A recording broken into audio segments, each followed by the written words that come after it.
You're muted.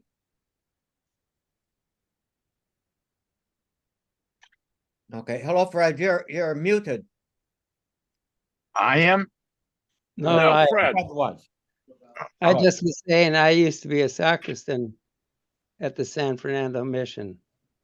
I used to have That's to lock right. it up every night. And that Irish priest who worked in the office was my boss. And I can't remember his name, but he became a monk. Do you guys It's Frank, remember? Monsignor Frank Weber. Well, he wasn't Irish. Well, I I don't know, think- but Well, And I think he was there was- late. I think his name might have been Keene. Keane, oh, Kevin Keane. Kevin Keane, John Brenda's friend. Yeah. He put up with Hi, me. Hi, Fred. I'm only about 15 miles away from you, but I'm in traffic on the expressway, so we'll talk. We'll talk through Los Angeles. Be careful. Yeah. Yeah. Yes. Be careful. Hey, Johnny. Johnny, have you been to any new dances recently? You know what? They didn't play dance music at the last event, but Ah, I got a vodka on the rocks. I was ready, but such, Prepared. yes. You You look, look great though. you look good on your video. Pretty Oh, cool. that was such fun. Oh, that was Yeah. Lots of pretty cool. laughs around this place. I think there was a lot more Johnny in that than there was vodka. Mhm. you know, I mean, I've this- never met you. I never met you, but you send vibes. There you go. That's what they told me at breakfast table today. Ah, what did they say? What did they tell you? Well, they told me, good for you. You invited yourself. It was 4 women at the table and no men. So guess where I went? good for them too. I'll tell them you said so. You Um, you probably said to them you'll have enough men later today. I'm going to write that one down and save it for Yeah, next yeah. time. Yeah. Well, you guys, you were talking about San Fernando Mission Cemetery, and I don't know if we were sophomores or juniors. Do you remember when Richie Valens had his funeral over there at that I saw cemetery? it. That was a Yeah, big and- event. Yeah. And Yeah, I we could saw it. look out. We could look out our classroom window and see these tremendous crowd, predominantly teenage girls, going over there. That was really quite a thing to see. And I didn't, at that point, I don't know that we were aware of his celebrity. I think we knew that he was from Pacoima. I think he was from Pacoima, That's and right. that he was, very much into. He was a very popular guy. And I don't, of course, we were so cut off from any kind of communication with the evil outside world. I guess probably the grapevine of people who were going home on weekends kind of filled us in on who he was and who Donna was. Remember the song Donna? This And girl he La was in love Bamba. with. Yeah, La Bamba. What a great song. Gosh. Now there's our- there's another aspect to that I don't know if you know. Remember when we were in study hall in I don't know what year, second year, in the high school, the plane crash in Pacoima. Oh That's yeah. correct. Yes. You heard it go down. We heard it. Yeah. Richie Valens was a student at Pacoima High School at that time. He would have been out there in the field when that plane crashed in it, except he was homesick that day. I did not know that. And Ah, because of that plane crash, he had a fear of flying. And he would never get on a plane until he went into that plane with, who was the other, The Big Buddy Bopper, Holly. Buddy Holly, Buddy Big Holly. Bopper. yeah. Yeah. Okay. And then that plane crashed and killed him. I mean, Do you know who stepped aside for Richie Valens to go on that plane? Waylon Jennings. Hmm. Waylon Jennings were they in Omaha or some I think they were someplace in Nebraska, and the plane was going to be overloaded, and they had all been doing a show together, and for some reason or another, Jennings gave up his seat to Richie Valens. my goodness. I've got a couple of videos that go into some good detail on that, which I sent them way back when we were fewer, but I'll try to remember after our program to send the link again, because it is really very interesting, especially for us who went to Queen of Angels, to have that slice of history so very near us. Keep right. Yeah. Yeah. 5 north. Okay, Norman, make sure you get on 405 North. I better. Yep. And speaking of being somewhere, looks like Bob Bono is back in Spain. That sure looks like the Sagrada Familia That it is. in the background. Yeah. But I take it's a background rather than your being in Spain. You just never know about you travelers. That is true. It's Barcelona. just a picture. Not even, I think I must have taken it myself. I think that's where I got it. But It's a lovely, yeah, it's really nice. And so, Tom, Fires growing out of your head. yeah, Right, that's my crown. brilliant. Okay. I just have to move it a little. See, that's my crown. It's exactly, Okay. it's exactly crowned. and so Thomas, what is Ned up to? He's had a lot of testing going on. Do you have anything you can share with us that you know? Let's see, I'm trying to remember. Yeah, he has and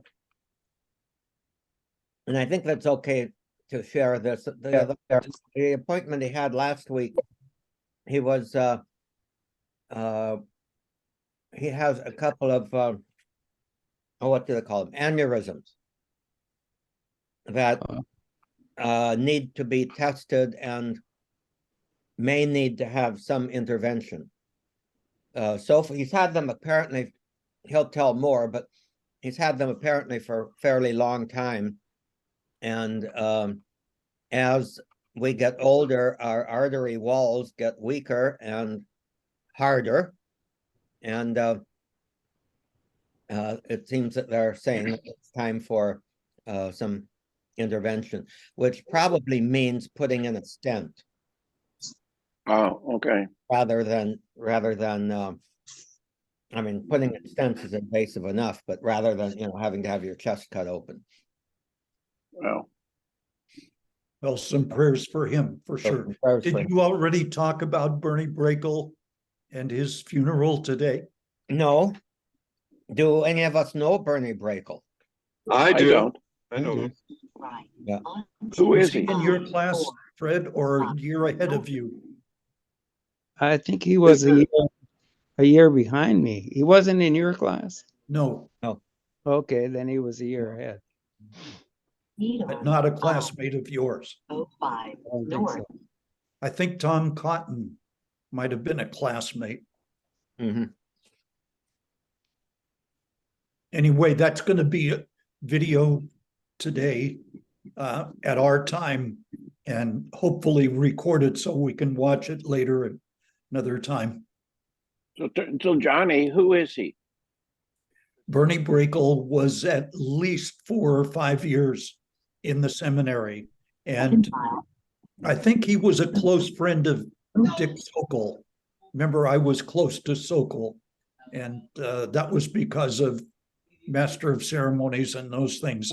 But Brakel and Sokol were good friends. He was always interested in sports, just not a star, but he was always playing. And so, I recognize that role. Ah, and so what about his life? Why are you still in touch with him after all these years, John? I have not been in touch, but I'm curious. And that's why when Tom Cotton sent out the notice of the funeral, I thought I'd like to see what goes. You'll get a kick out of this. Bernie's son posted the notice of the funeral, and he said it'll be 10 until 11 on the video. And then after the video's done, that's when the drinking starts. Ah, okay, I have to leave right now for about 15 minutes. I need to take Karen to her hairdresser's. And in about half hour, 45 minutes, I need to leave again to pick her up. So I'm going to be gone for a little bit, and I hope that you all continue to enjoy. I'm going to mute myself so there's no. But make sure you put Tommy Bear on. He's in the other room, and he's comfortable there. He's He's having taking a nap. bowl of He's taking honey. a nap. No, he's eating Yeah. honey. So I you think you can should- watch the neighborhood. You should put your phone in your car like Frank has it and like Norm has it. You know, we should have 3 guys driving around. I should, but I haven't figured out how to do both, because I have to initiate the meeting on this computer. Yeah, Okay. safety is better. You Yeah, have- I can probably do it, but Have anyway, a safe we'll, trip. we'll see. Yeah, it's actually just a block across the street, but it's across Pacific Coast Highway, and she doesn't walk very well. So anyway, we'll see you all in just a little bit. Thanks. Indeed, we'll see you later. See you in a All few right. days. Amazingly, I'm deep under the city of Boston in what's called the Thomas P. Tip O'Neill Tunnel. Wow. Yeah, This you is- are. I'm sup- This is Boston. He was Speaker of the House when that was something to be admired. But, this tunnel is named after him. Wasn't he speaker during JFK's administration? No, it was later. Oh, it He was. Okay. with Ronald Reagan. He was, Oh, he and Reagan, the famous book about him and Reagan, how they disagreed during the day and then had drinks and told Irish stories at night. okay. In that tunnel, definite proof that you are approaching downtown Boston from the south. Yeah, I'm getting off of governments. Mitt Romney, when he was governor of Massachusetts, tried to stop them from naming it Thomas P. O'Neill Tunnel, wanted to call it Liberty Tunnel. But, this is a incredibly democratic state, and, the legislature wouldn't let the governor do that. We have a democratic legislature frequently with a Republican governor, so. I'm surprised you get a good signal down in the tunnel. Yeah, how Me do too. how There was no change actually, Yeah, other than okay. it was a little darker. I'm glad you asked that, Bob. Do you have some kind of booster that you, a unit or some, I mean, it's hard to imagine you have Nope. such a good signal. Nope. That's- Sweet. I'm surprised myself at it because the signal all the way, and then when I went in the tunnel, I thought, what's going to happen?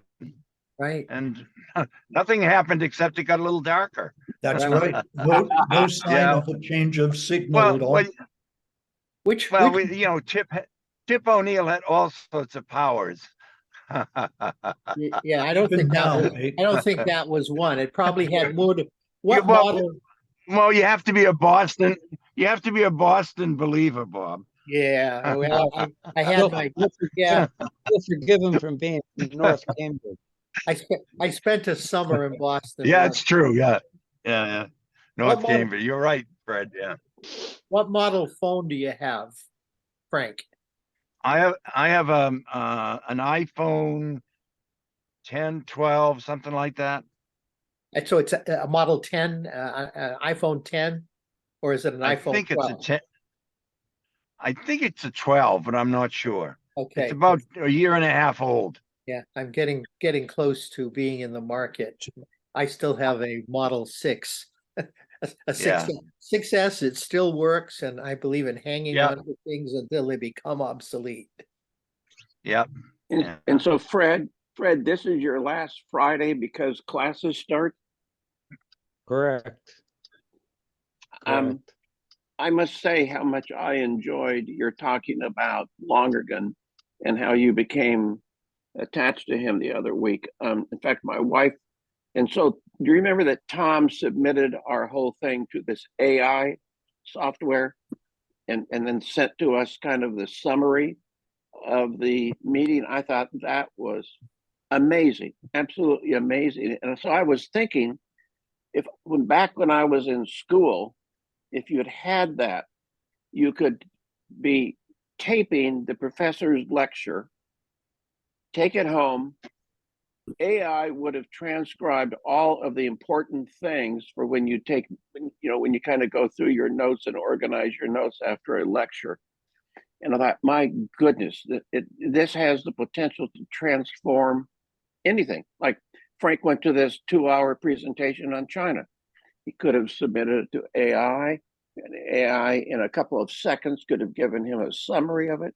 I thought, wow, it is just something else. So, and so, Fred, what course or courses are you teaching next term? I teach. We have BC started which I was a pioneer of, a thing called Perspectives, and it starts off with a great books course in the beginning year, freshman year, and then kids can go into separate sections of it. And so the sections are Perspectives 1, which is going from the Bible and the Greek classics to Nietzsche. And the second course is called Modernism in the Art, in which they study all the different music, painting, architecture, and so forth. And then there's a third year, which is called the Human Sciences. And it covers political science, law, sociology, and I can't remember what else, but I teach that. Oh, you do? Okay. Because I was one of the founders of the Perspectives program. And so the idea is if you went through all the years, you might be closer to having attained a liberal education. So the last year is on math and science, and I'm in the third year about the human sciences. And then I teach God, Self, and Society, which is a core course taught by many people besides myself. And of course, none of them does as well as I do. So the French would say, "Cela va sans dire," Fred.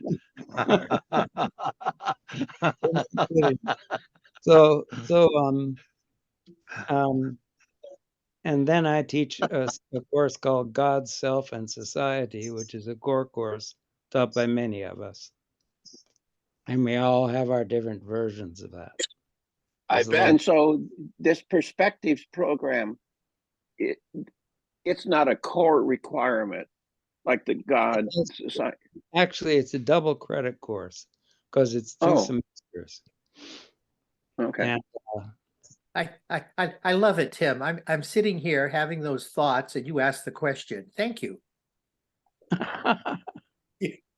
Anticipate our thinking because of your approach, which is quite amazing. I think, yeah, and so is this? I'm curious because in a public university, those kinds of courses would be taught maybe under the classics department or the philosophy department or something like that, which is really not very appealing majors for kids to select these days. And I'm wondering how at BC this, I mean, are these perspective courses well subscribed to, or Oh, yes, they are. they are? Yes. It starts off with about 300 to 400 kids, all divided up into different sections. And then as the time goes on, going through perspectives 2, 3, 4, the people who are serious about the program keep on taking these courses. So I get some people who come into my course. It'll be about 39 kids, and it's fun. I enjoy teaching it, and it's And so kind of it's undergraduate level, undergraduate level. undergrad, yeah. But we read classic things in social studies, going from Aristotle to Max Weber, and it's a fun course to teach. I bet. What is the student body? What's the number of kids that are students up at Boston College? I think it's roughly 12,000. 12,000. Okay, I was thinking 20-some thousand. No, we're not Yeah. that. Right. All Fred, lines. Fred, in the perspectives course, the seminar that you facilitate, perhaps some of your colleagues, what percentage of students roughly, in your opinion, would be coming, say, from the sciences, from technology, even undergrads, majors in science and technology, mathematics, the non-humanities? Yes. Wondering. Well, in the freshman year, you get a lot of those kids, and then they catch as catch can in the other courses. So the fourth is about science and mathematics, the history of science and mathematics. That's the fourth section of the Perspectives program. Do you occasionally convert some within quotes, air quotes? Oh yeah, I get STEM students, science, technology, economics, management. And it's a wonderful thing, really. That'd be Because amazing. Fred, is there a syllabus available on the internet for those for well, the sections of? I can send you at least my syllabuses. But I Okay. haven't put together been published at Yeah. large. Yeah, I'd like to see that, because it's I would certain too. guidance, I think. Yeah. Okay, thanks. I'm getting Yes. out now to go up to my room here, and so I'll hear You'll you, see but God stuff. knows what you'll see. Ah, Well, look at Tommy Bear has come back. Welcome Tommy back. the Bear is there. Tommy Bear, the real Tommy Bear is back. Okay, we were talking about your submitting last week's Fratelli thing to AI.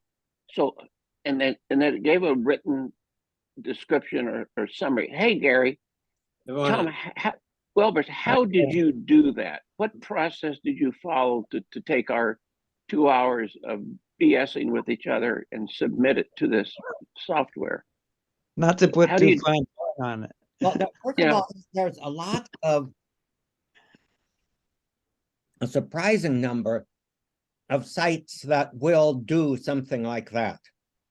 They do it on a limited basis for free and on a more extensive basis if you pay for it. What I did was there's a site that I ran across called Parrot, Parrot, like the bird, .ai. And you can actually invite that site, which I did not do, and you have to be kind of premium, I think, to do that. But you can invite that site to your Zoom meeting. And the site itself will take notes of that meeting. In other words, we'll try to produce a summary of it. It helps you notice it used some of our names, and some of our names it didn't. It just identified as speaker one or so and so, and it, screwed up the spelling on a lot of things and whatnot. And I don't know that I would trust it to accurately reflect, what we really were saying, but it does seem to be pretty good at pulling out keywords and identifying where in the video those keywords might be. Now, how I did it, because I did not invite it to the meeting to do it. But I did. I just uploaded the recording to it, and it produced that summary that you saw. It is a site that I could also submit to them all of your email addresses, and you would have access to actually editing that video, to editing the transcript also. So if we ever did want to produce a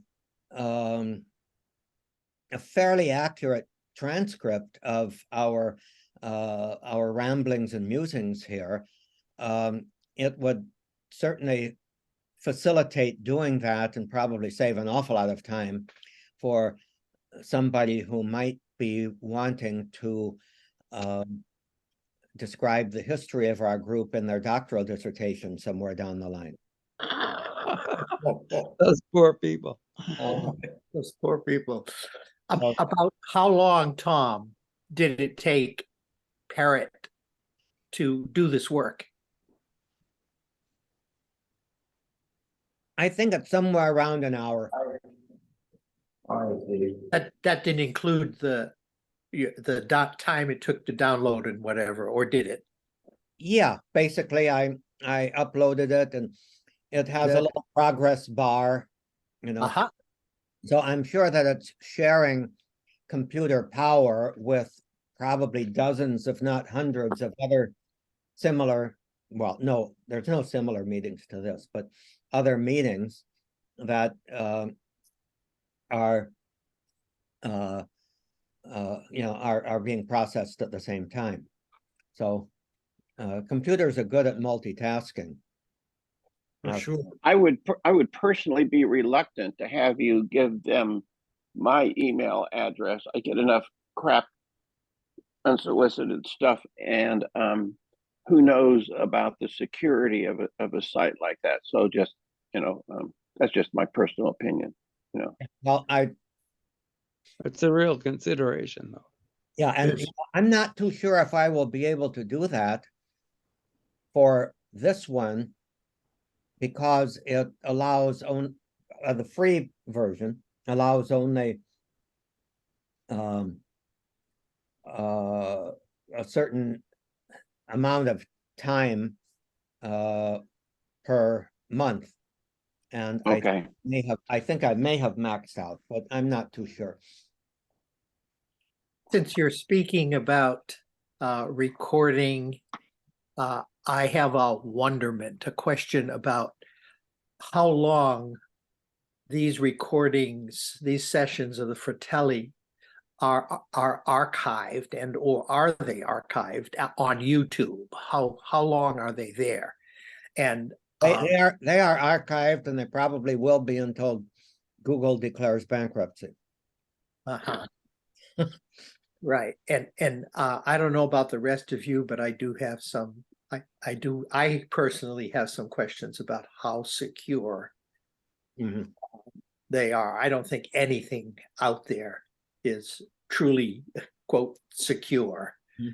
Right. And the skills among our young folk for digging seem to get better by the hour. Yeah. With the help of things like AI. And so it leaves me a little bit, sort of wondering, because we do get into some deeply, well, you say try deeply personal issues, and not sure how. Yeah. I would want that information to be shared in the broader public, and so, but I'm aware of that there really is no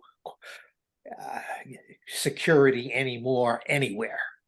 I'm very well aware of that, and there, to my mind, there is a trade-off. Number one, regarding our deeply personal issues, I don't think there is anything that anybody has ever revealed in the last 2.5 years that would be capable of significant blackmail. Oh, that's unfortunate. Yeah, that's kind of too bad. But Shucks. to my mind, Shucks. to my mind, one of the best security tools maybe is the don't give a shit factor. In other words, who the hell would give a shit about anything that this group of old farts is saying? Right. It was for Fred's comment earlier about your saying access, for some doctoral dissertation somewhere. Fred's comment was just so right on. Yeah. Now, yeah, as they don't give a. But the thing is, if you want, I could, basically kind of, I'm going to maintain my own archival copy on a dedicated hard drive that I have. It won't be on the computer, but it will be on a separate hard drive. Is that like a flash stick? Well, no, it's a bigger. You're old enough to remember hard drive. I'll bet you're old enough to remember floppy disks. Yes. Yeah. Or my dad used to ask, what are those floppy disks they're talking about? Floppy disks. Yeah. Hey, Gary, welcome. What have you been up to, Gary? Welcome, Gary. Yeah, thank you. I had trouble logging on. Somehow the Zoom, Tom, I know, Gary, I know why. I told them before, I had to take Karen to her hairdresser's appointment. And it took me, I think, a total of about 10 minutes from time I left to the time I came back. But you probably tried to log on at that time. And yeah, I was a few minutes late, around 10:15 or so, that I was trying to log on. So, okay. Well, it may well have been I missed you. Seeing you. You have to kind of. I apologize for that. No. I thought there was something wrong with my computer, so I shut it down and restarted it, which to me is a monumental task. But it's a bit of house cleaning that needs to be done every now and then. Yeah, but anyway, but I've been fine. I've been helping out in a parish on the weekends in Calistoga, and of course it's a little parish. I'm amazed that it's able to survive. But anyway, so I have to prepare a homily each week, but in English, and then get it into Spanish. I have a priest friend, Sean Rogers. I'm going to his house tonight for a little gathering of about 3 or 4 of us. And he was here with me for about 3 or 4 years. He's a wonderful priest, and he would preach in Spanish. And they used to call him Father Como Se Dice, because he'd start to preach. And Sean never kept notes. I mean, maybe he does now, but he never did. He would just, he'd be in the middle of a homily and he'd say, "Como se dice troubled," I mean, so then the people are trying to help him come up with the word. And in the meantime, then they got to launch back into the homily. So I said to Sean, why don't you, try to figure out what words you need to know before you actually give the homily? So that's what I do. I go over the thing and I figure, how am I going to say this in Spanish? Because, sometimes it doesn't come out. You can't say it in English. You can't say it in Spanish the way you say it in English sometimes. And so today, but it's interesting for the week. I mean, I see, I don't know what happens every day, but I seem to go through a day in no time without ever sitting down reading or anything else. And but homily prep does take a little bit of time.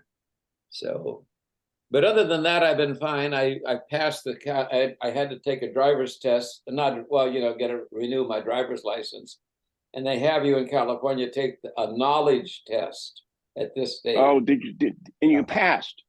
Yeah, but I mean, it's a pain in the ass because you have to read the California Driver's Handbook, and they can ask you a question from any of the pages. And there's a lot of that stuff has nothing to do with how you drive. So I studied that for hours, but I went in and took it, and it's a big load off my shoulder. Gary, did you start the renewal process online?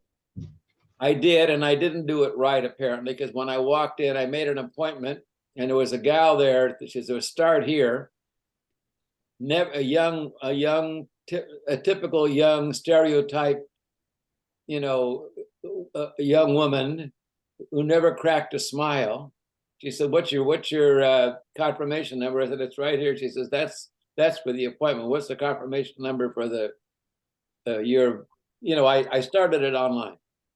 And she said, "Well," I said, "She said, go over to those computers over there and redo it, and then come back with your confirmation number." I didn't know what the hell she was talking about. I didn't know where to go.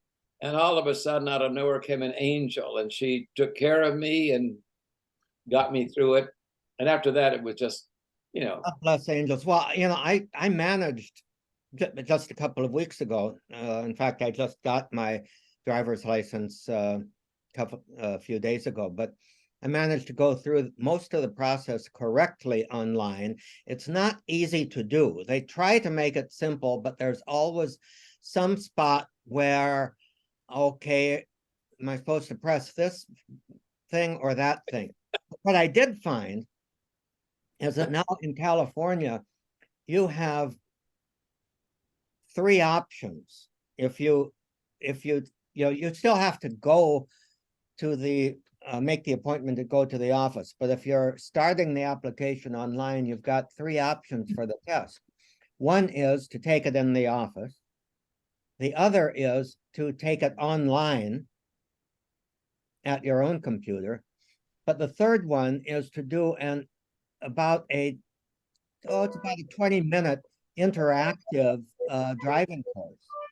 oh, So, basically it goes through the various aspects, what they consider the important aspects of the driver's manual, and then asks a question or two at the end of it after you have read it. And that went very smoothly. well, I didn't, whatever I did, I obviously didn't do it completely, because then when the gal helped me out, it asked all kinds of things. I mean, there was all kinds of information that I wasn't even asked. So anyway, and to be very that's a honest, long way of saying everything's fine. Yeah. but to be very honest, I went to that appointment not really sure that I had submitted all the information, Oh, especially the information for the real ID, the one that the US government requires. but So let me ask you guys, at what age do you think it would be fair for them to say, we want to test your actual driving skills? they Don't probably get in the car. It's right in the manual, Tim. Any of us can tell you that. Everything Gary and Tom just said, I can echo, except it's incredibly fresh because I had the experience yesterday of Good. the combination. I did it online as far as I could go. Yeah. And then I went into the DMV yesterday afternoon, and she asked what my confirmation code was, and I looked blankly at her, and she said, over there to that computer. And I went, oh no. And unlike you, Gary, I had no angel. No to angel. assist me. Oh, As a matter of fact, it reminded me of my experience of going through immigration a couple of years back in St. Petersburg, Russia, where the immigration authorities are trained to be nasty. oh, No smiles, be rude, yeah. be incredibly businesslike. And that was the experience that I had. Yes, so I'm back at square one and planning on having hopefully a audio conversation to throw myself on the mercy of the system. God help me. Oh, you didn't get through it yesterday then? I refused to get through it yesterday because they wanted me to pay again what I had already paid. And I said, look, I've done all this. I have it online. I have all the documentation, blah, blah, blah. At any rate, it's not a fun process in California. Now, Tim asked a very good question. You want to repeat it, Tim? Yeah, I'm just curious. At what age should they say? Remember when we turned 16 or whatever, and we actually could get behind the wheel, and you had to go and have a driver's test, which was very intimidating. I remember going downtown Long Beach, Norm, Gary, and You do. yeah, and okay, turn right, and if you forgot to turn your blinker on, then you got dinged for that, and I think I had to parallel park, which today 99% of drivers would flunk being able to parallel park on a street. And so I'm wondering, because there's a lot of old folks in my community, and some of them you just question, I mean, when was the last time they ever were tested on their driving skills? And so, do you think that would have been fair if they said, okay, let's go hop in the car and see if you can still drive? Or do you think we should just never do that again? To be honest with you, Tim, I hate having to study that thing, because they can ask you a question from any the last time for many years, they just renew it automatically. And then I think 5 years ago, when I was 75, I had to go in and I had to take the written test. And there were things on that booklet, like about the weight of a truck with 4 axles or whatever the thing is. And they asked a question about it. I said, what the hell does that have to do with anything that helped me with driving? So I would rather have them do a driver's test. But I remember in this last thing, it says they don't take age into account. They take in, how, apparently how you've been, what your record is and that sort of thing. But I think after my age, you need to renew personally in one way or the other. Maybe the next time, if there is a next time, it'll be an actual driver's test when you actually get into a car with a guy, because I think would make more sense. Yeah. If I remember, that's very personnel intensive. I bet. Yes, Very it is. personnel intensive for them. Sure. And they are chronically underfunded and understaffed. So that's if I remember, if I remember, guys, in the California guys in the manual, 55 and above, you have to go in. And they have the opportunity to eyeball you, because you have to do the eye test, the vision test. Vision test, and that anyone there can, in fact, do an intervention. And also in the manual was interesting information on ombudsmen. They still call them the ombudsperson. They have that, right around the state. That is to say, if you run into one of these brick wall kind of situations, you can appeal to the ombudsperson. And there also are senior advocates that are available if you run into problems and stuff like that. I'm going to try to avoid that, but continue tackling the issue. It's just interesting that when I tried to and because I got a notice 2 months in advance what I needed to do. I needed to register online, then go into the DMV office, pay $41, get a vision test, print identification, and then take the knowledge test.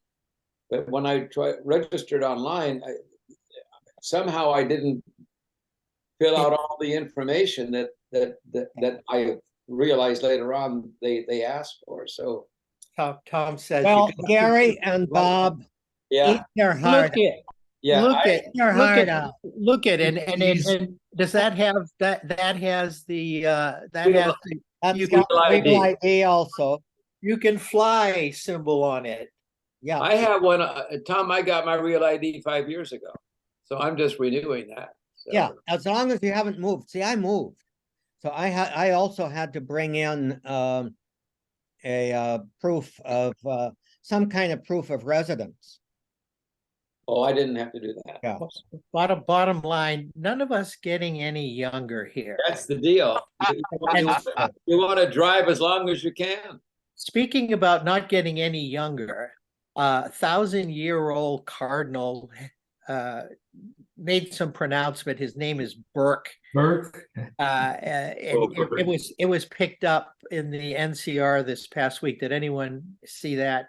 Once again, he reminds me He's of younger than we are. of the conservative wing at Vatican II. We used to joke about, Fred probably remembers Cardinal Cicognani, and quite a number of you do. And we used to joke basically about he would come to gatherings at the North American College, especially be nice wine and food and stuff. But we used to joke about the Cardinal Cicognani doll. Because he walked with what we used to call, I hope I don't offend anybody too much here, a little bit's okay, but that the aged person shuffle kind of walk, and that basically he'd have at least one assistant holding his arm, because if he would shuffle right up and walk into a wall. And so we talked about the Cardinal Cicognani doll that you wound it up and it basically walked into a wall. But it struck me this past week, this is my twisted thinking, when I read the piece in the NCR about Burke once more attacking the Synod on synodality, that this is, schismatic, and then naming, a number of others. The feeling was sort of like, hey, what else is new? This is just human nature, isn't it? I mean, and he represents a fairly significant minority out there, but it still is a minority. Please God. Well, Rob, Bob, you know that there were two Cardinals Cicognani. They were brothers. I think you're referring to Cardinal Pizzado. No, it was no. It was head of the Congregation for Education. Yeah, because I remember him coming once to a meeting, and there was a long line. We were all lined up in a hallway, and he and Cardinal Spellman were walking to the dinner. And in a moment, certainly laden with a lack of charity, we kind of labeled that a turtle race. It was in our class, Frank. That was in our class that said that. Well, it wasn't our class, but it was people who were in our class who said it. It was classless, but but there were two brothers. One of them, Amleto, was the apostolic nuncio in the United States. Yes. And the other one, I forget what his first name was, but they were blood brothers who were both cardinals at the same time. Wow. Wow. How about that? But So did I won't say if memory serves me. I can't get away with that. I can't get away with that anymore. Forgive me for interrupting. I'm going to have to leave in about 10 minutes. But Fred, I don't feel I got closure with you. I think most of you know I just finished that book by Eisenhower, and he did incredible number of presentations, but a lot of the notes in the book, he would set aside so much time for presentation and so much time for interaction.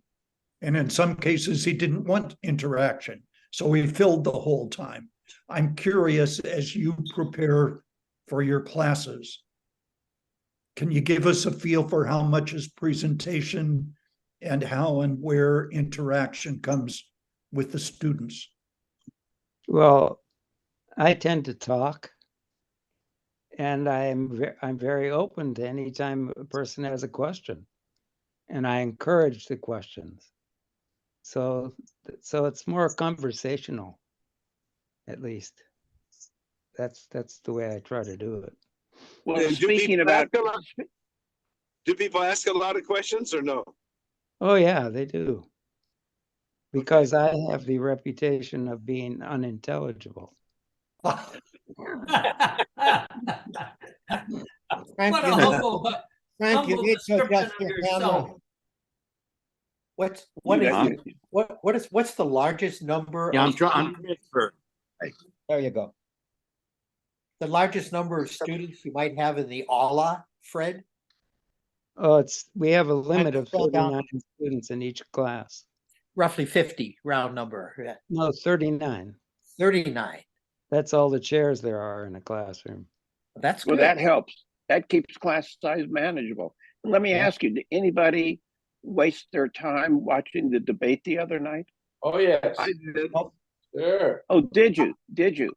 I was watching on PBS, they pulled together 15 Iowa Republicans and kind of had some questions about the debate as to, like who won the debate?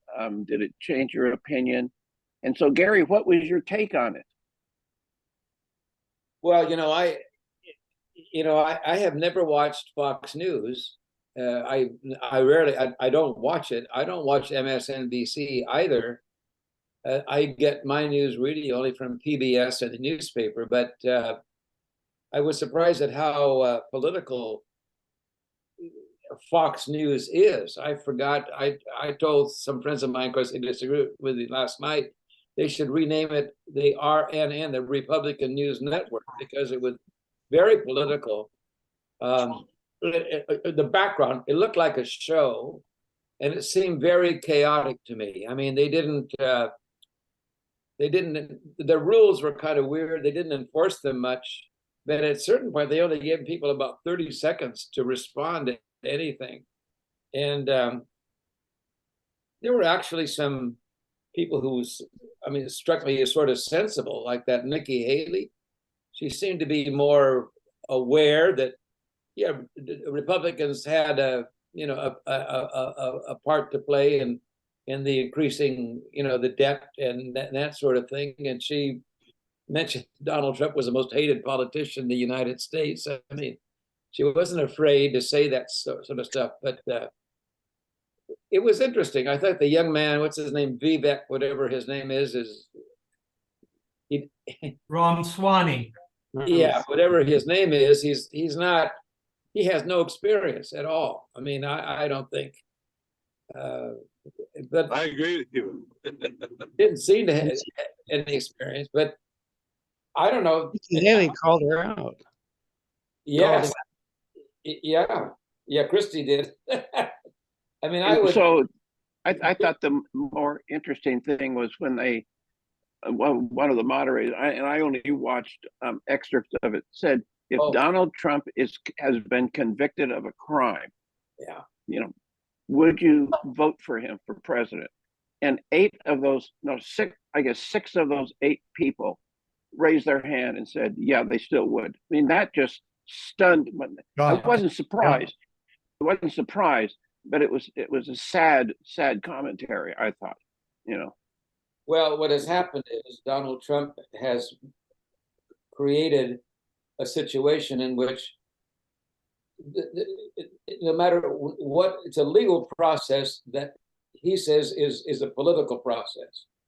I mean, he's created a situation in which people have no more faith in any government institution anymore, except it would be him.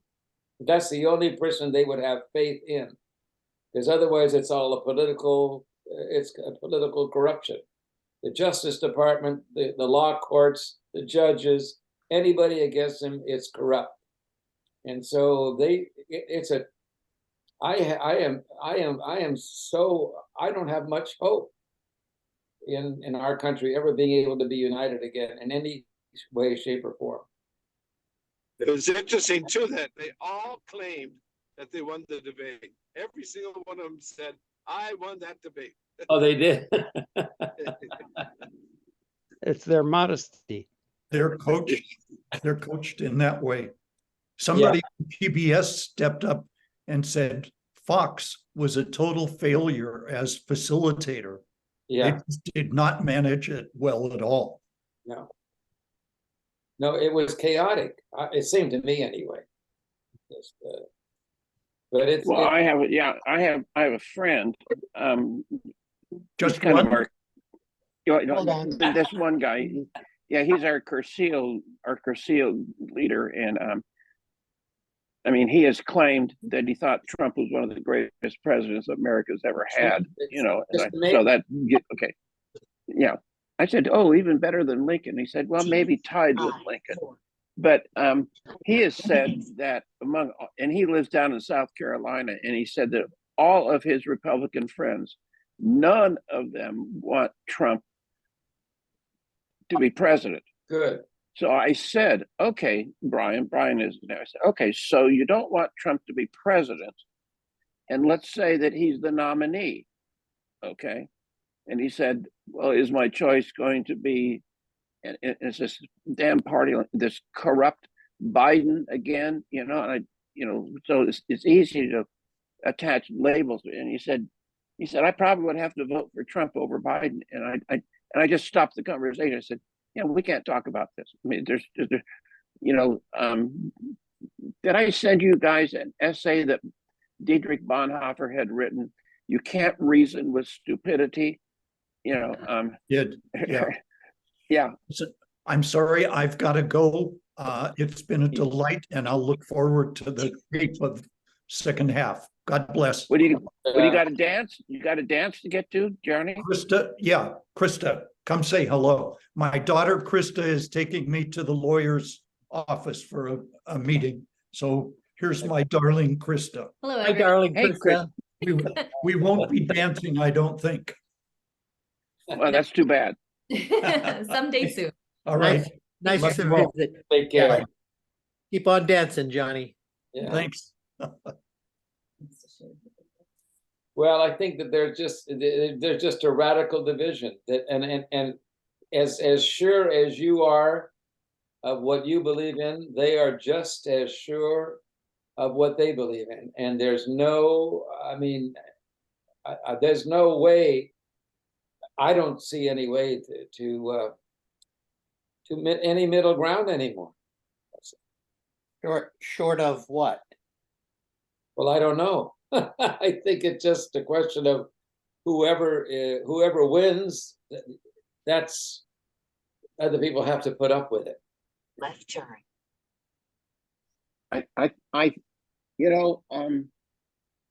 you ever thought back as to how our political opinions were formed, and so I've been thinking about that, and I remember 1952. So I think I was in fourth grade. Let's say we all were in fourth grade.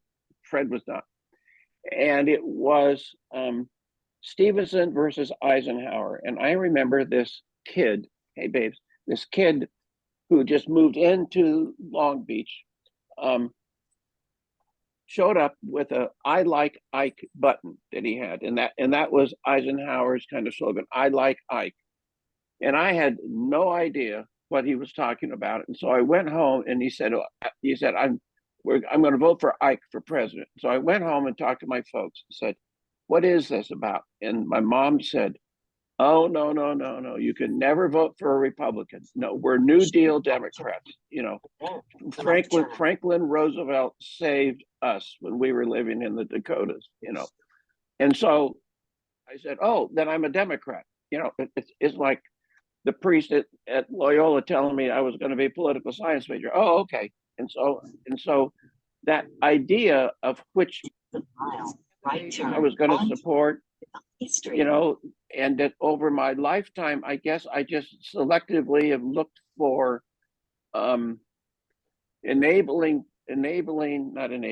reaffirming things that I see that make me think that my decision was the right decision.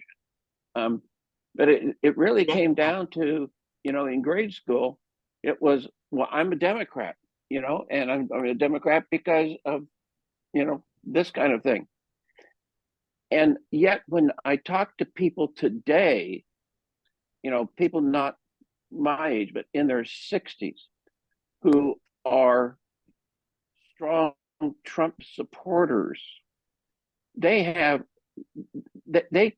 can't articulate any rational reasons that they like Trump. It's more, I'm against the communist, fascist, socialist, Democratic Party.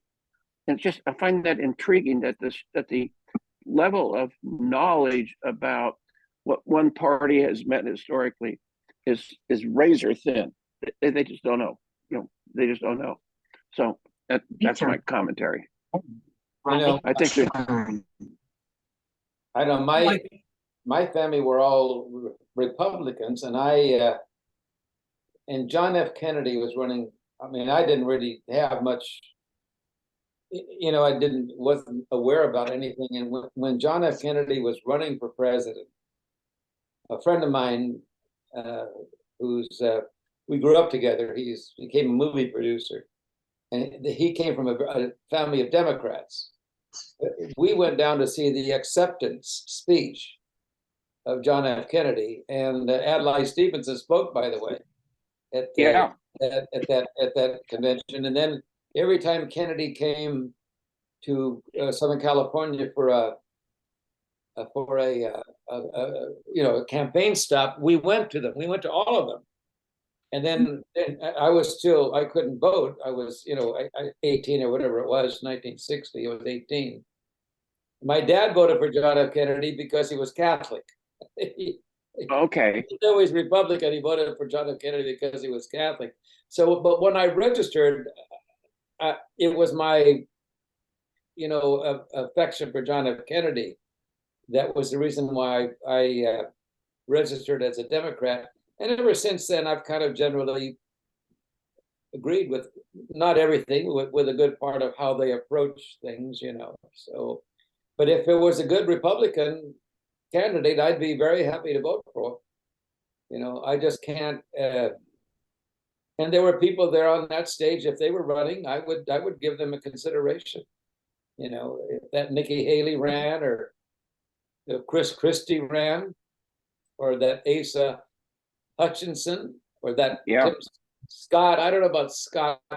I might, but but I found that the Republicans, ever since, Donald Trump just has destroyed the Republican Party, as far as I can see. I think they all had to put up their hand if they wanted to still have a possibility of making progress as a Republican. Yeah. And Christie and what's his name? Hutchinson. I think they were just very direct, and they weren't trying to establish themselves as bigger, but they really said no, and I think that's going to grow. I do think it'll grow. There is a great deal of care for Trump by a lot of people who have been so loyal to him. He keeps collecting money from them. He's the rich guy, and he keeps collecting money from them. But I think things do change. When I was on my way to, I'm trying to think. I think it was 60. Yeah, it was 64.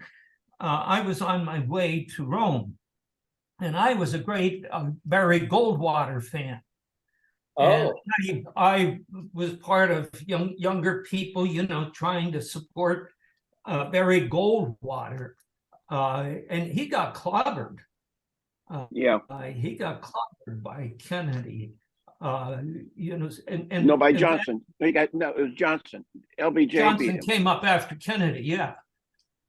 64 was Goldwater and Johnson. Yeah. And then what happened? How did Johnson get in there to succeed Kennedy? Because they were both Democrats.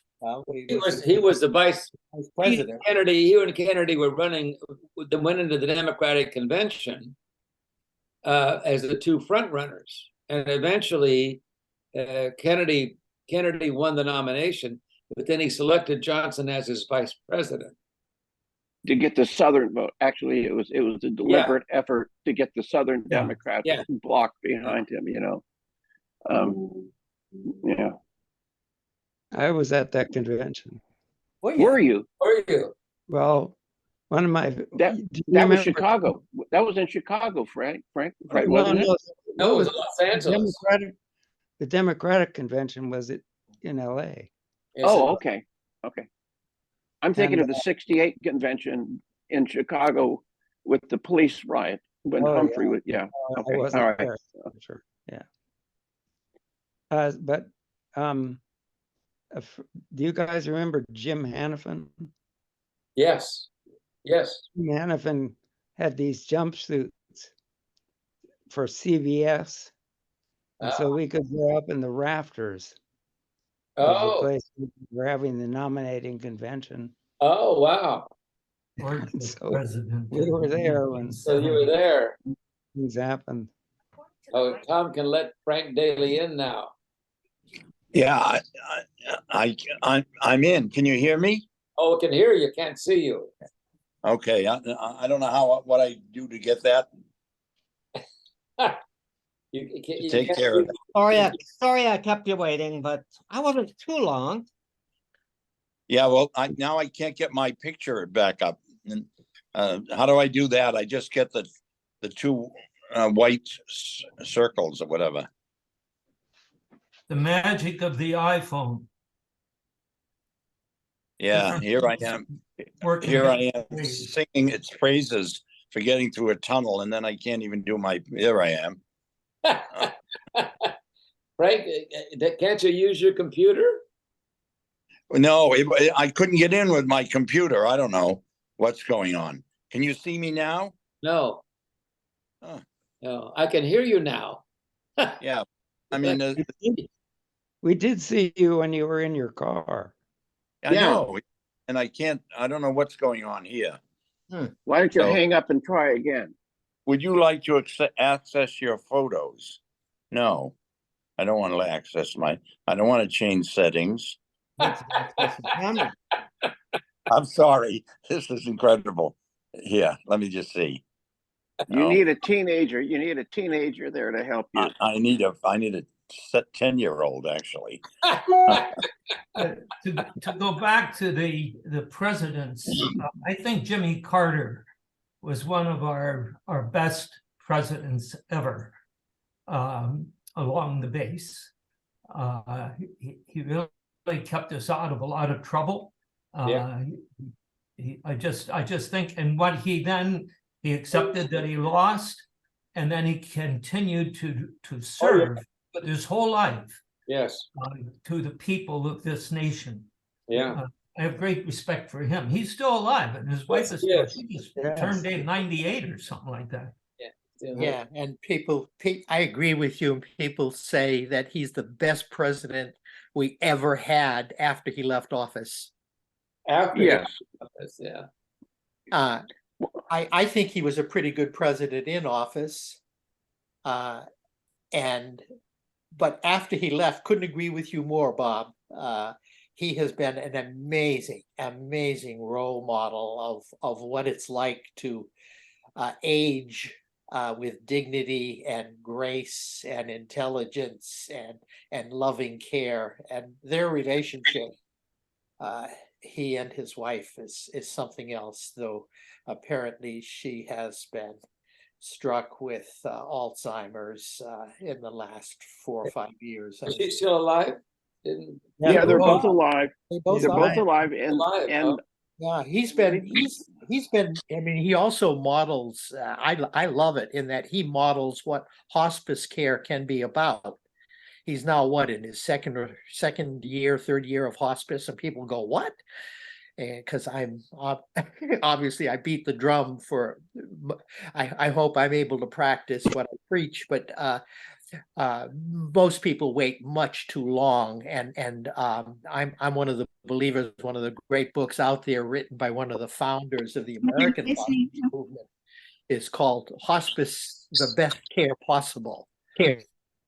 and that it is completely complementary and much superior to the kind of late stage end of life, and you can be in it for years as long as you take breaks in between and start golfing again and everything else. So, but that's very hard to change that mindset because of what the mine and everybody else's sort of classical quote fear of death. So I'm off the drum stand. We've been down to Plains. We went down to South Georgia, 15, 20 years ago. Even though when I lived in North Georgia in Athens, never really went down there.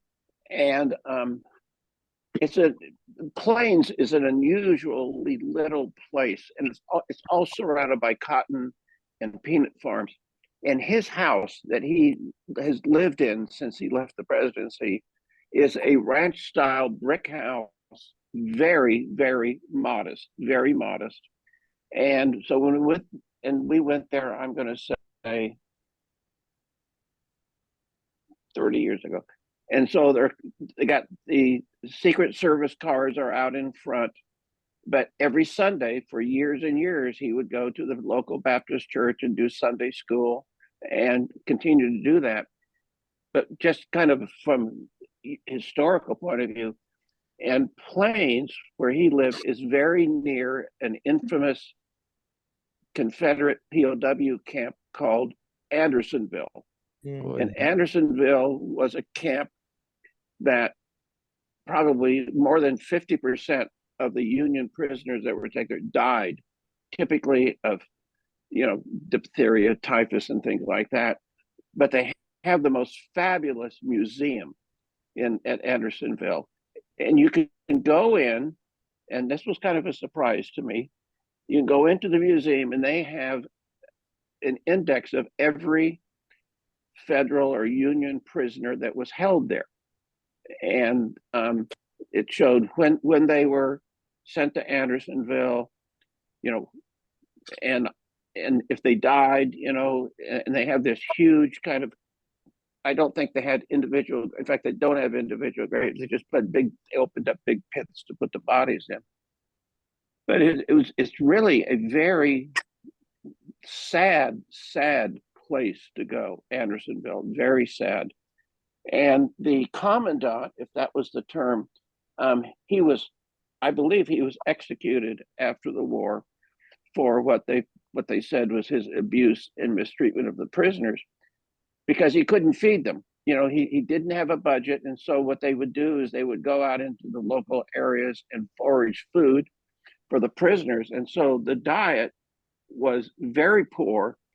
And, just tens of thousands of men died over the years. And so it reminded me of going to Dachau, and just kind of, you say, my God, we did this to people, this happened to people. And so in the card index went through, I always look up ALMIs, to see, and it turns out I had and I don't know what you call someone who lived before you. Are they my ancestors, people who lived before you or after you? After you. Ancestors before, descendants after. Yeah, and I found a guy who was from Rhode Island, where the family was from, and he had died there, Franklin Almy. He was 19 years old, and I thought, wow, this kind of brings it home. So this Jimmy Carter thing has always impressed me because, I was living in Georgia at the time of the election, and it was like a great interest in Georgia.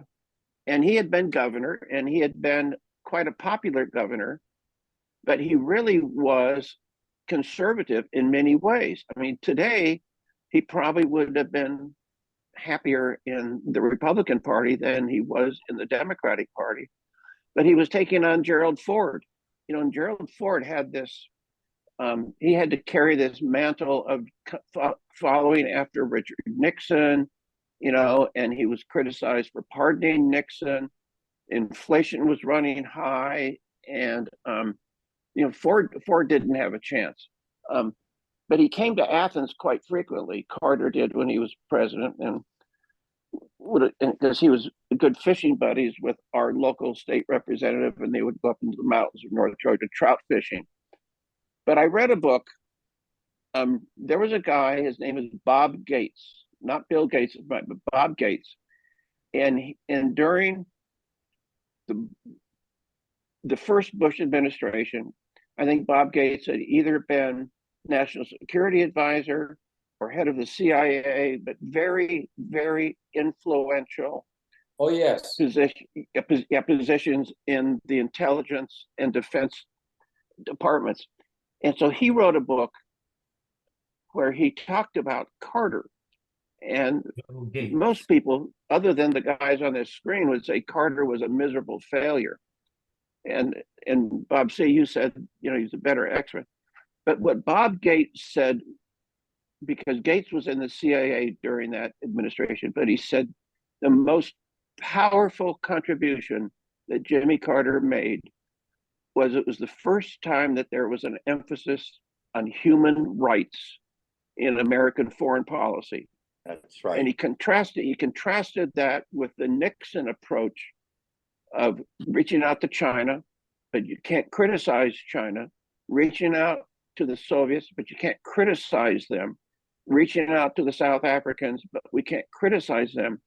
And Carter turned American foreign policy on it. Now, this is Bob Gates on its head by saying part of our relationships with other countries has to be based upon their treatment of other people, the human rights issue. So do you remember that he pulled us out of the 1980 Olympics, when the Soviet Union invaded Afghanistan? And I think that Ronald Reagan, much to my displeasure, really kind of took this human rights thing and pulling out of the Olympics and just hammered Carter. And then they had the Iran hostages. Remember those 90 hostages in the embassy that was captured by Khomeini? Well, it turns out that we know for a fact that the Reagan campaign had reached out to the Iranians and said, don't release them until after the election is over. Don't release these people. Don't release them. And because Reagan then could make a campaign promise, if I'm elected, I'll get these guys released. And that led to the whole Iran-Contra affair, where we were funneling money to the Iranians, for building up arms for their eventual war against Iran. And so, Carter, he was a courageous guy. I mean, he was courageous. The economy was terrible, but he was very courageous to say, you know what? We've got to act like a moral nation, and we've got to start making human rights something to emphasize, which did not come up in the debate the other night.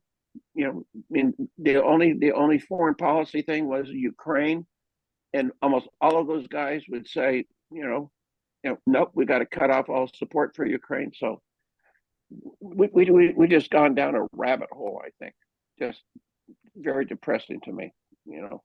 So anyway, enough on Jimmy Carter. Well, Bob Gates is a very credible. Yeah, because he's been in and out of government. He's highly respected. He's a Republican who served as Secretary of Defense in the Bush administration, George W., and was asked to stay on by Barack Obama as Secretary. And he did. And he said that the decision by Barack Obama to go after Osama bin Laden was one of the most courageous decisions he ever witnessed by an American president. I remember that. And did you remember what he said? Do you remember what he said about Biden and what Biden was like during those discussions? Well, I don't know about those discussions, but at one time he said that Joe Biden has certainly been conversant with foreign affairs, but he's been wrong every time for the last 40 years. That's the comment. Yes.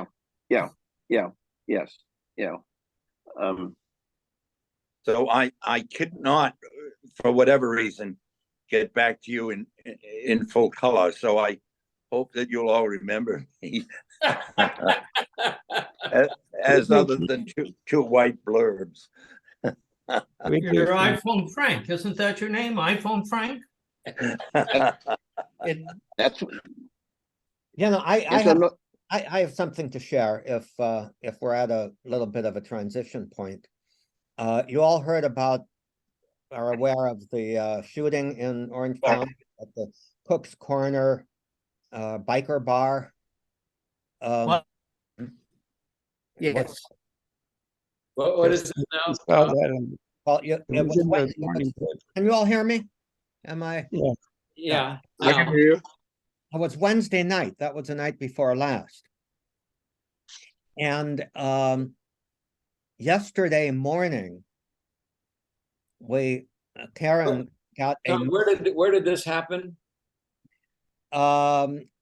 in Lake Forest in Orange County, Oh, okay. near Santiago Canyon, I think. It's a mass shooting. There were 4 people killed and I don't know, 11 or so injured. But Karen's brother, Kevin, her youngest brother, was there. Oh, And in the wee hours of the morning, basically that same night, he wrote an account of all that happened to his siblings, emailed it. And we were kind of in touch with him yesterday evening. You know, he's okay. But I'd like to share with you what he wrote, because he wrote very well. And you know, this is like a first-hand account of that kind of. Oh, is it okay? Go yeah. ahead, Tom. Yes, Horribly yeah. long, but it's very, very well done. Okay, this is Kevin writing. He says, I left for work at 6:30 tonight. Now he's probably writing 3 hours of the morning. okay, Still tonight, you know, Wednesday night. okay. Yeah, sure. I left work for dinner 6:30 tonight with the intention of returning. Instead, I was nearly murdered. Cook's Corner is a biker bar near my house that supposedly serves a decent spaghetti dinner on Wednesday nights, so I thought I would give it a try. It's a veritable historical institution in Orange County. Everyone goes there. It's normally very tame. Even Arnold Schwarzenegger once rented it for a birthday celebration. Before getting to the entrance, I heard what I thought were firecrackers, which I assumed were part of the band's stage show because they kept on playing. Now this is, so he's still outside before getting to the entrance. After 4 or 5 loud bangs, I looked over my left shoulder to see a man standing 15 feet from me, pointing a revolver in my direction. Oh, God. I immediately hit the deck and took cover behind a motorcycle. Just then, another man ran towards the armed man, leading me to believe they had an altercation and were involved in a gunfight. Realizing that the motorcycle provided no cover, I got up and ran for my life, hearing a flurry of gunshots behind me. It was then I realized he was a mass shooter. I took cover behind a large tree about 100 yards away, keeping it between myself and the sound of the gunshots. For 10 or 15 minutes, I heard well over 100 rounds fired from what sounded like 3 different caliber guns. When the police arrived, they immediately opened fire on the shooter, who went up the hill into the lot where I was parked to reload. It took them a few hundred rounds, but eventually they put the shooter down. He had 3 or 4 different guns and was firing with both hands. If I had arrived 5 seconds earlier or later, that guy would have certainly killed me. I was detained for 7 hours and questioned by the police because I saw the shooter. They had a trauma intervention team that kept us company and fed us while we waited. My car is part of the crime scene, so I won't have access to it until sometime tomorrow or Friday. It may well be riddled with bullet holes. But the police were nice enough to give us all a ride home. Unfortunately, I left my phone in my car, which is why I'm emailing you and didn't text earlier. I think a total of 11 people were shot and 4 of them died. I talked to a man whose best friend was killed while sitting beside him. His friend's blood was all over his leg. His last words were, "I think I'm dead."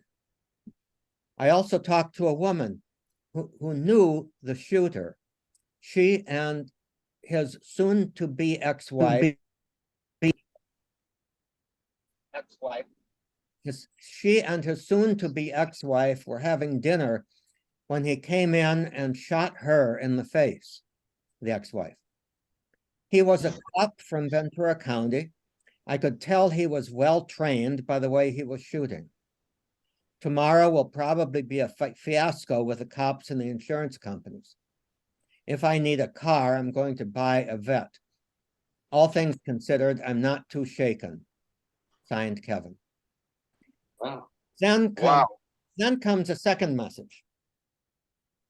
After seeing an aerial view of the shell casing markers, I now suspect that my life was saved by the distraction of the hero, the guy who first ran in the direction of the shooter. It all happened so fast, I initially thought the hero was in a personal gunfight with the shooter. First shots were fired 6 feet behind me, but the hero had a perfect view of the situation as he was directly facing the shooter about 25 feet away. He was able to assess the situation faster and more accurately than I did. I remember asking myself as I was running for my life how the shooter couldn't hit me given the high rate of fire that I heard. I fully expected to feel searing pain or have the lights go out at any instant. What I believe may have happened is that the shooter chased the hero out of the intersection where I later saw his body, out into the intersection where I later saw his body. So he may never have been firing directly at me. I would have heard at least a few bullets whizzing by. Every time that I've been intimately involved in a situation that gets reported by the media, I'm astonished at how wrong they get the story and the staggering amount of bias they show. No different this time. 75% of what they reported just isn't true. I did, and I I've have it. spoken to or overheard the conversations of over 250 people while I was detained within the crime scene perimeter. Police investigations, police, investigators, restaurant staff, patrons, and trauma counselors were all 100% agreement that they wish somebody else was armed. Virtually all of them said they would have killed the shooter, as would I.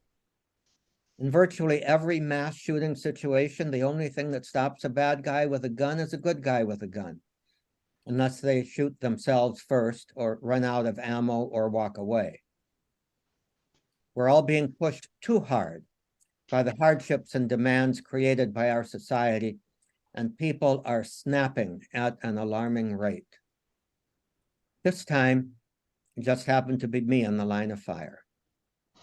I thought you might be interested in hearing how I'm processing this, since hopefully you'll never be acquainted with anyone else who's been at the scene of a mass shooting. Wow. It helped me to write it. I'll stop now. I'm perfectly fine. Love, Kevin. Wow. That's his story. Written. How old a man is he? He's pushing 60. Would you have occasion to be in touch with him over the next 6 months? Oh, certainly. Because there's no way he can be perfectly fine. Well, I know what he's saying. Obviously, but you know, when things like that happen, the first thing you say is, "I'm fine." course. But you know, I'm sure it's going to be very interesting with him over the next 6 months. Yeah, I'm sure that we'll probably see him sometime within the next few weeks, I suspect.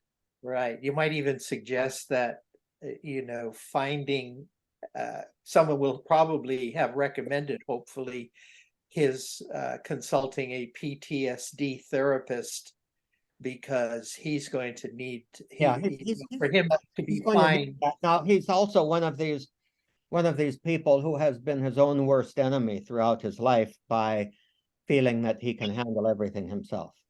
Gotcha. He actually has a fairly high level, he's very intelligent engineering job in a startup satellite company in Orange County, but he has never actually graduated from college. When So you read about this he has shooting, he has a tremendous amount of experience, a lot of smarts, very intelligent, but extremely stubborn and self-driven, which has Tom, which has led him in and out of at least one marriage and a couple of relationships, and it's led him in and out of an awful lot of jobs.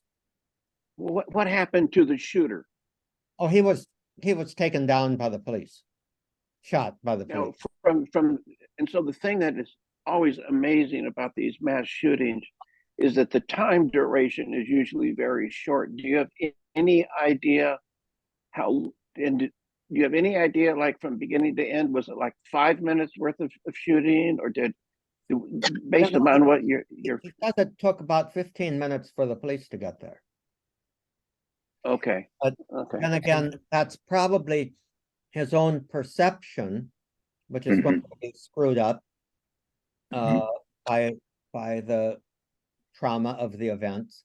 So it's hard telling. He also estimates that the shooter shot about 100 rounds, which I don't know. I'm sure he wasn't bothering to count that. Because the police shot about 100 rounds too. In taking it.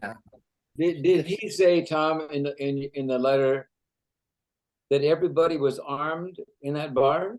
No, nobody was armed. Huh? Nobody. But the general word, he was detained there by the police for 7 hours. Everybody was. Yes.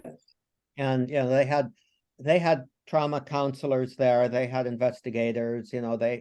He was probably questioned multiple times, as was everybody. But the thing that he heard listening to everybody was they were lamenting that there wasn't somebody else in the bar that was armed that could have taken him down. Yeah. Okay. All right. Okay. Again, it's take that for what it's worth, but I don't know what he's like, but in contrast to that kind of thinking, he expressed at the end of his letter a certain empathy for the kind of stress that people in our society are under. He expressed that a great deal.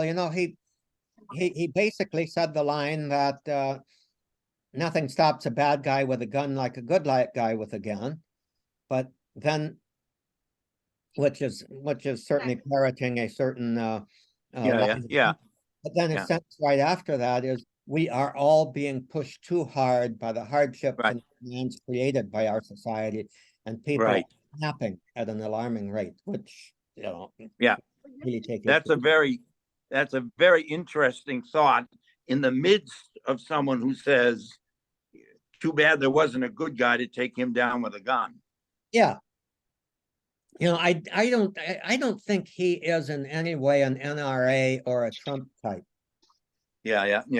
But, just in terms of a person who's going a certain way in terms of his experience and explanation of it, and then almost stops and says, I can almost understand what drove this guy to do it, if you will.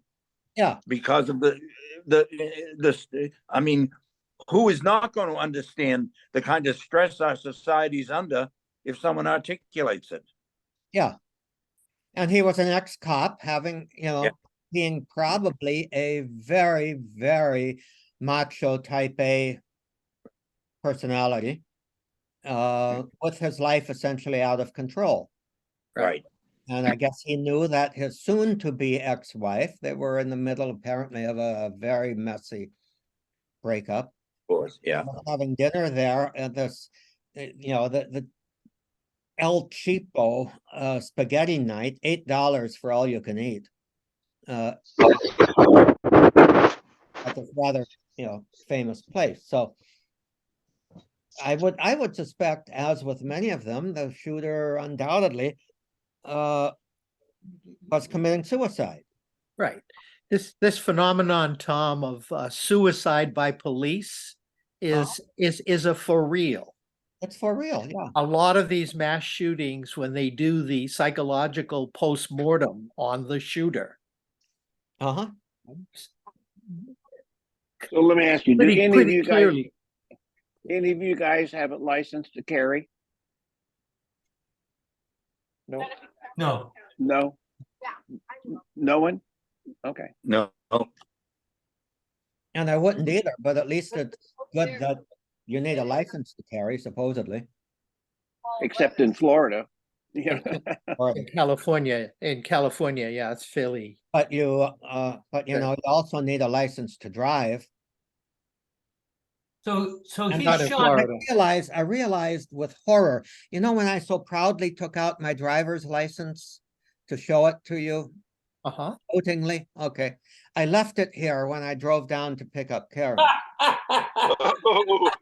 Hey, Tom, welcome to the club. Yes, yes, I have driven to a few places, and I went to a store one day down at Petaluma Market to buy stuff, and I go in and I reach for my wallet, and it's at home. Welcome to the club, guys. Yes, exactly. This is part and parcel of where we are in the life journey. A sort of forgetfulness is just Yeah. the way it is. And You as know, long as you can keep laughing about it and Bob, luck to all of those spires behind your head are shaking because you wanted to say something. yeah, so Tom, this guy was an ex-policeman. He shot his wife. He was losing his wife, but then he started shooting anybody else that he could see. Yeah. Apparently so, and apparently he had, at least 3 guns, 3 different guns. So it made he would shoot anybody. Right. Yeah, And that one guy charged at him, and so he shot him, and then he just kept shooting other people, and then he went up to where the cars were. Is that what you're? Apparently that's what I was reading. Yeah, Yeah. My gosh. Wow. So he has no idea what his car is going to be like when he gets it, or what his phone is going to be like when he gets it. Is this a little town in the hills, or? It's kind of in the hills, just coming up from probably the most recognizable name, city name nearby there would be Irvine. Okay. Okay. Irvine, then you get a little more up to the hills of Santiago Hills, I think they are, and you have this new planned community called Lake Forest. And then there's several canyon roads, and Santiago Canyon is one of them. So did that little town not have its own police? So when you said it took 15 minutes for the other police to get it? I have no idea about that. I have no idea how quickly anybody called 911. Yeah. I don't know. Bob, my experience in California You're experiencing very bad I stuff. lived in Thousand Oaks, which is about 130,000 people. And they That did is not have weird. their own police force.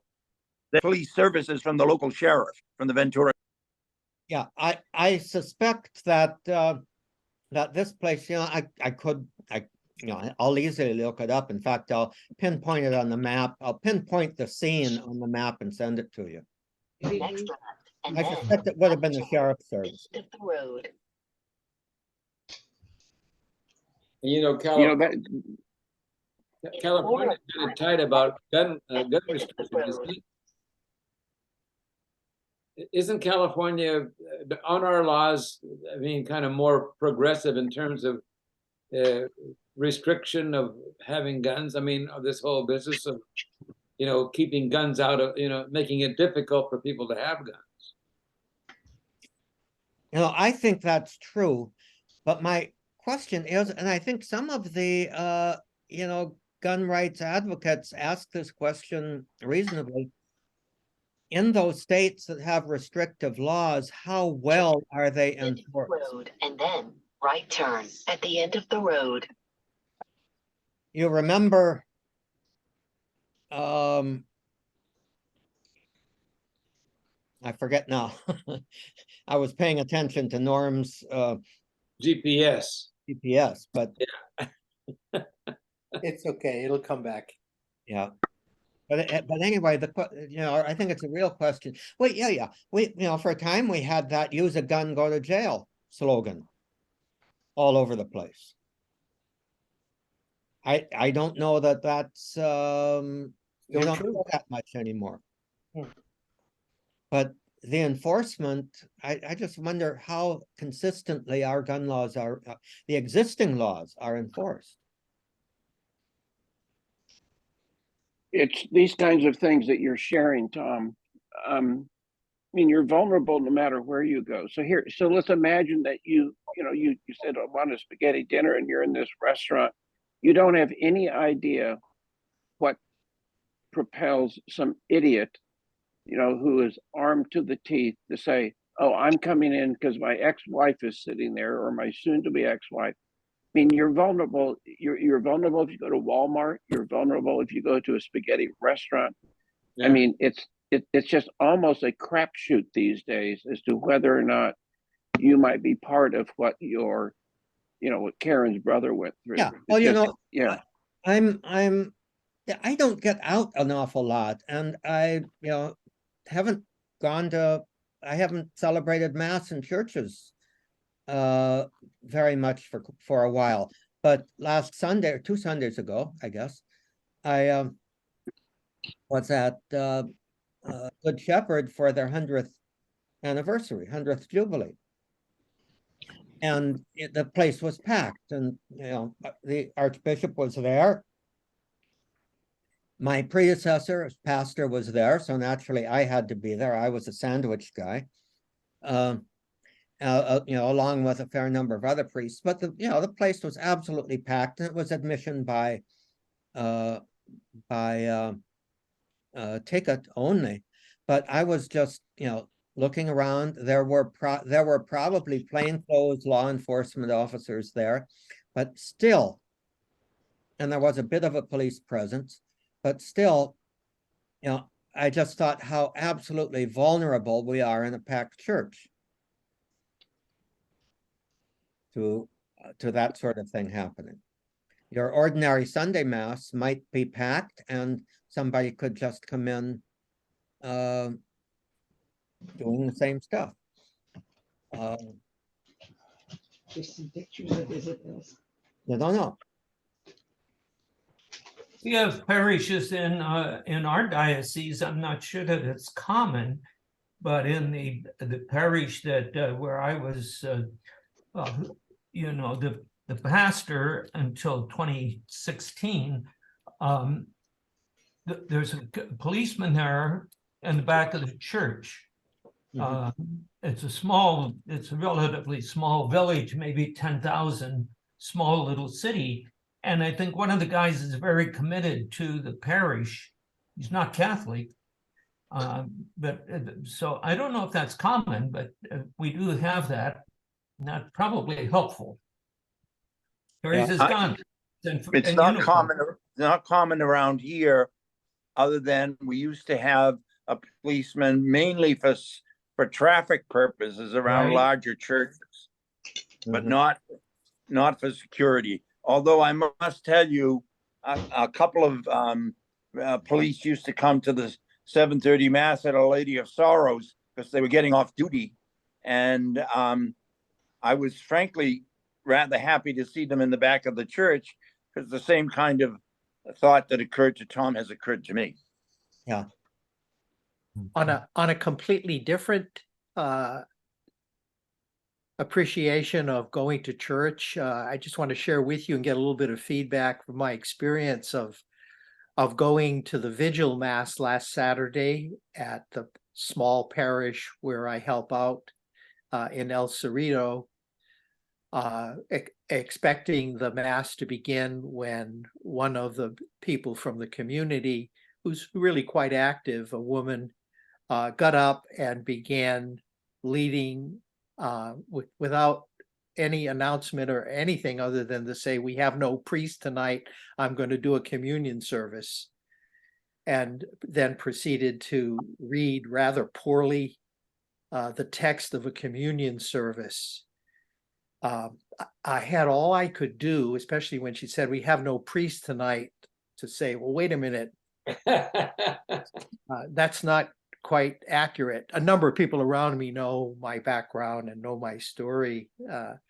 And so, but I bit my tongue, and it was a painful experience for me to stay there. I was sorely tempted to just walk out. And yet I didn't want to show disrespect or dishonor both to what was happening and the fact that someone was trying to do something. However, and it was very brief, about 20 minutes or so, thank God. And at the very end, I asked the woman who had facilitated the service, why wasn't there a priest this evening? And she said, well, there was supposed to be, and she named one of the priests, a retired priest, religious order, who comes from Concord, and which is quite a ways away. And on a Saturday evening, horrendous traffic westbound toward the city. And so my comment was, he's probably still in traffic. And she laughed, and so did the rest of the congregation. Mm-hmm. But it was a painful experience. Had you been there, what would you have done? We have no priest tonight. And I have no faculties. Well, if there was someone dying in the middle aisle, you'd have been required to attend to them. Amen. Yeah, I think canon law would say you must. Right. So by extension, if we as Catholic Christians have a right to the Eucharist, right, and a confected Eucharist, I believe in the true presence in the tabernacle, and that's okay. But it's not the same. Right.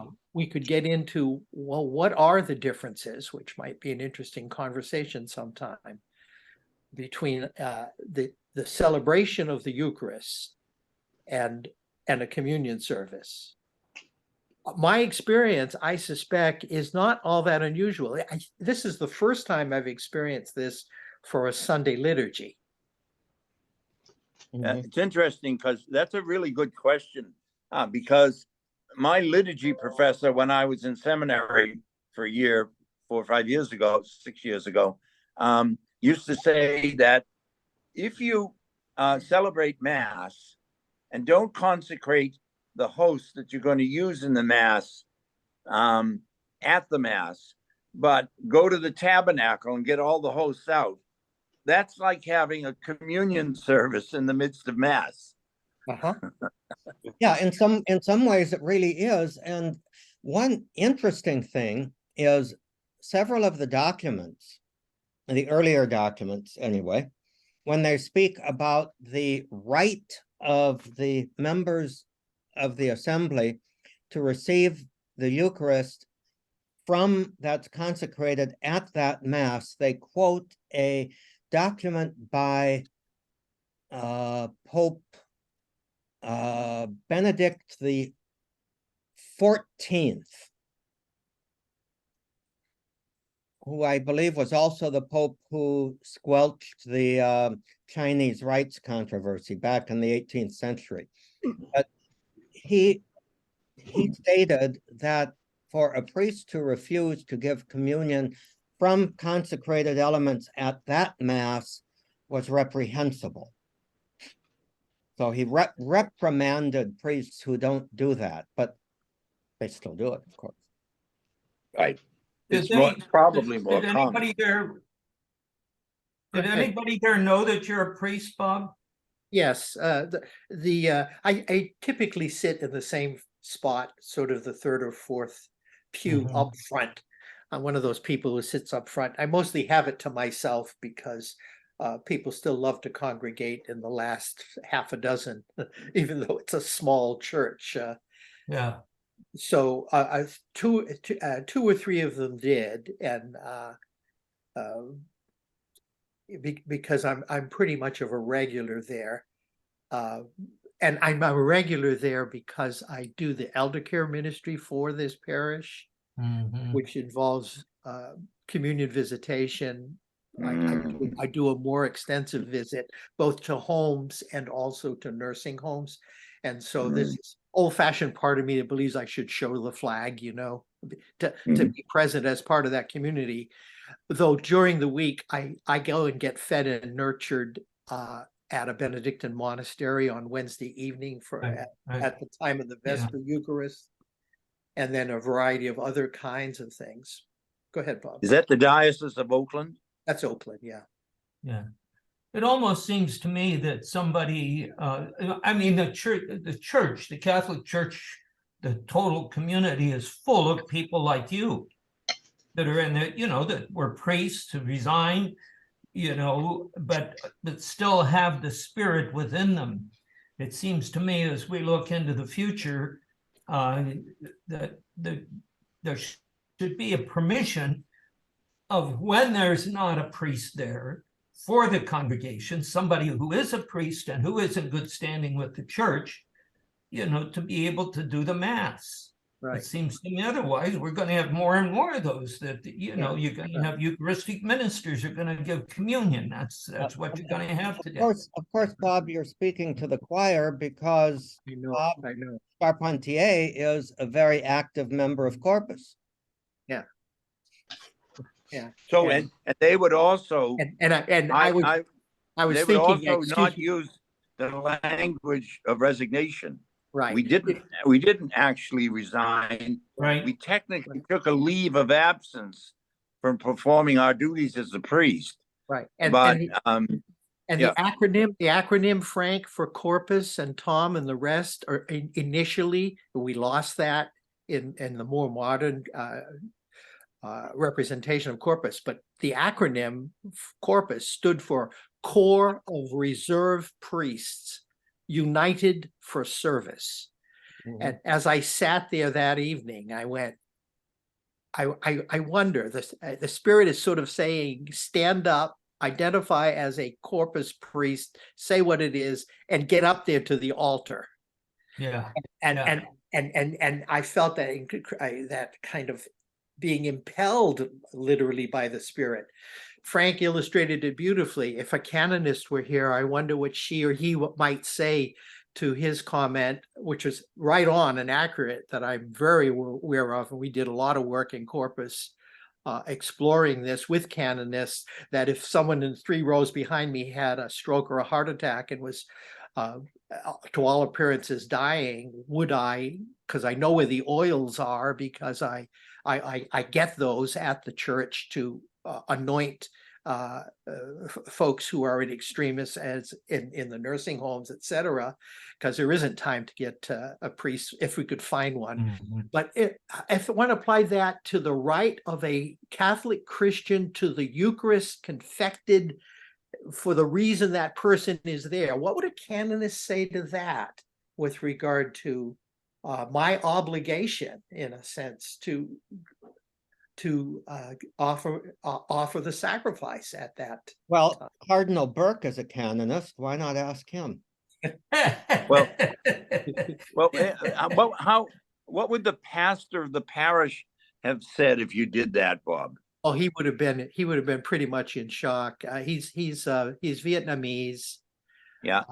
Vietnamese national. He's been living in this country quite a long time with his parents and stuff, but he was pretty much he's very, very traditional, and like one of the things with the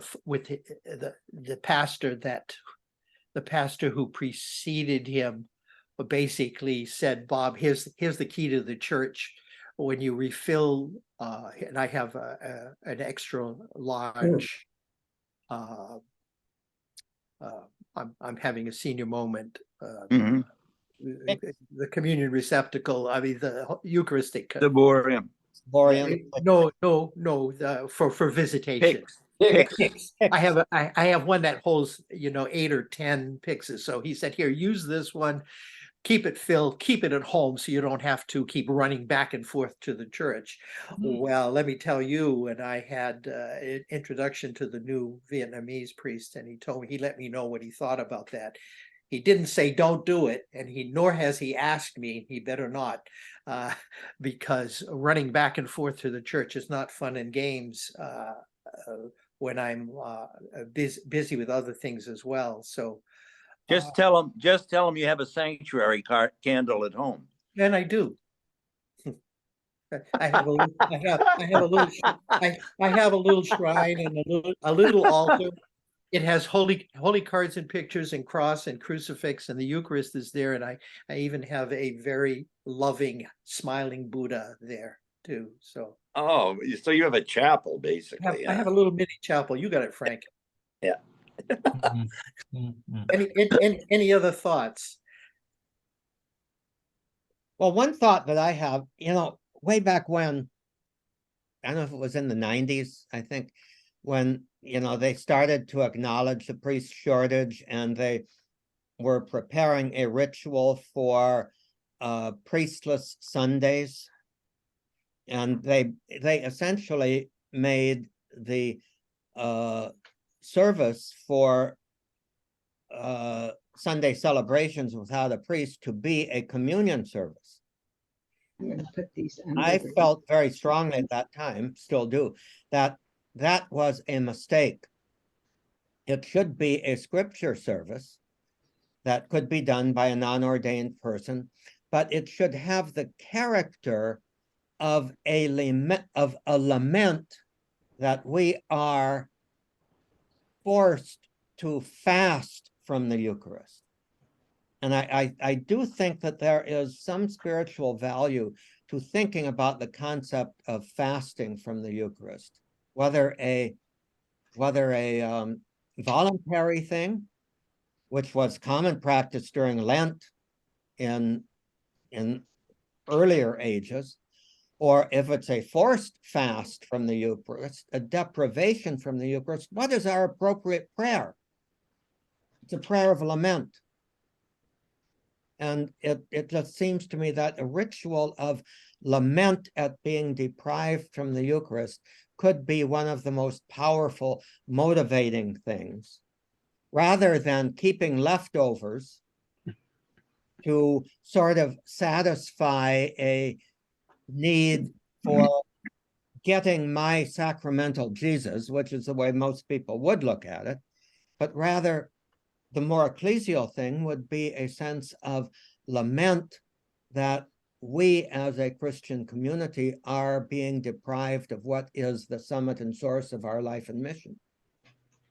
I think there is a place and a time and a liturgical season for that, Thomas. I think you got something there. I wonder what would have happened, Bob, if you had gone up that evening and explained briefly your situation, including the fact that your bishop was fully supportive of that you wanted to return to full-time ministry, and asked if there was anybody in the parish who objected if you in fact celebrated the mass with the community on the basis of the fact that we are emphasizing at the moment something that we maybe haven't emphasized in the past, that the Spirit of God is actually resident in the people gathered for worship. Lovely. Yeah. Right on. I must say, I'm not sure I'd have had the courage to do that, Yeah. but I think when I came home from church, I probably would have said, I wish I did have the courage to Yeah. do it. Yeah. You're touching thoughts and feelings that I actually experience. So Yeah. I'm sorry. You are right on. Or- and empathetic. I agree with you. The hesitation also happened to be with the person who was leading. Yeah. That's another like fact. and a woman and the appearance of upstaging her. Yeah, pushing her that was aside, yeah. that, and she was not the kind of person who would be upstaged. I assure you. All right. Yeah. She's one of the she runs the place kind of behind the scenes and is not shy about that and so at any rate but thank you. So I will, Bob, I'll bring this case up anonymously at dinner or at meals here at Regina Clary over the next few days and see what happens. I love that and feedback and just to see what the guys think. That would be great. Right. I know you'll come back at us in the group, but if the group's not interested or whatever, I certainly would like feedback. Okay. One-on-one, so we could arrange for a visit. Yeah. All right. Thank Turn you. your phone on, Frank, and record it. Yeah. That's a thought too, but no, Frank is his memory is so incredibly intact that I don't have any problem that he will report. unless it's after happy hour, but anyway, unless it's after, I'll avoid that day. Then it might even be better, Frank. Right. And Thomas, I'm wondering about if you've ever had a Negroni. A Negroni or a Negroni? No, a Negroni. A Negroni. No. It's available and out there, and that's for people, speaking of fasting, who might want to not use alcohol for a while and have one of the better representations. And so maybe we chat about that sometime. And yeah, around here we call it a phony Negroni. And that's another name for it. I've seen that one out there, but I actually actually have some recipes and some agency. My interest is more than academic because I had a reaction to alcohol after being treated for COVID last February, and I continue to just I'm not a teetotaler. I will occasionally have a glass of wine or something else, but I've discovered an amazing assortment of substitutes that really are stunning, and including the whole line. If you're into beers, which I am, I'm one of the hats that I wear from the past is being a brewer. I don't feel like in all modesty, an award-winning in a very tough competition for young brewers many moons ago and all that. So, but I've discovered a whole line of non-alcoholic beers that anything you think of as near beer, I'll bet you, and I got pretty good taste buds when it comes to knowing what's in them. It's amazing what's out there. Time to stop. Yeah, okay. I got it. All right, Gary, I suspect that neither you nor I would be too enthusiastic about Negronis. No. I know that's often the reaction. No, Grony. There you go. No phony Negronis. Good. All right. God bless you all. All right. Thanks. Thank you, guys.